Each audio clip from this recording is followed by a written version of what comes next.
Early this week, a group of lawmakers mooted an idea to extend the term of office for political office bearers beyond 2016. The exponents of this idea urged that the remaining period before the country goes to polls is barely enough. There are some members, a few members on the Committee of Legal and Parliamentary Affairs who have the task of doing some clandestine work on seeing on how best we can bring a bill to effect this extension. It is depressing that our country is degenerating under the weight of regime survival and regime longevity politics. Nachifuma County MP Secretary Kokafero, who is the leading proponent, says the country does not have resources to conduct elections. However, the civil society says the reasons for calling off the elections are frivolous. Accusing their colleagues of pursuing selfish interests, officials from the civil society said they will campaign against it.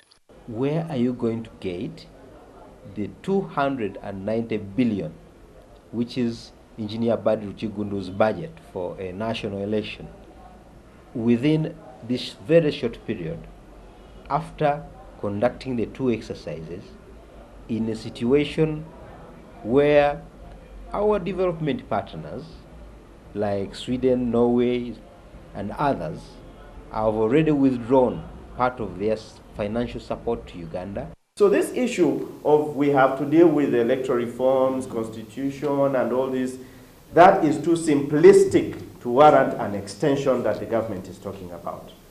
The justifications cannot be brought by them who are in power. The justifications then should come from us, and we need to feel that, okay, maybe the time is not enough. But for the same people who are desiring to be in power to come up and say that we feel time is not enough, it doesn't really hold water. It will be a good idea, for example, because in any way, 5-year term, sometimes you find you've started work and you've not yet moved a lot, and you are still getting acquainted with the laws, and you're still studying, and then they tell you to go. This extension is not a problem, but what is important is people exercising their powers in choosing their leaders in a free and fair election process. Through our respective networks, we're going to ensure that wherever these people come, they're definitely shunned. We're going to ensure that people are able to speak out, and their voices have to be heard. But the civil society organizations plan to publish all the names of those behind these schemes. We will make sure that the names of those MPs who receive this money will be published in the Black Monday newsletter for the benefit of all citizens, but will also be publicized as part of the other forums convened by the Black Monday movement, so that all Ugandans are aware of those MPs. Officials also criticized MPs who have been promised dollops of cash to sell the candidature of President Museveni at the grassroots, saying this is symptomatic of a decline in integrity.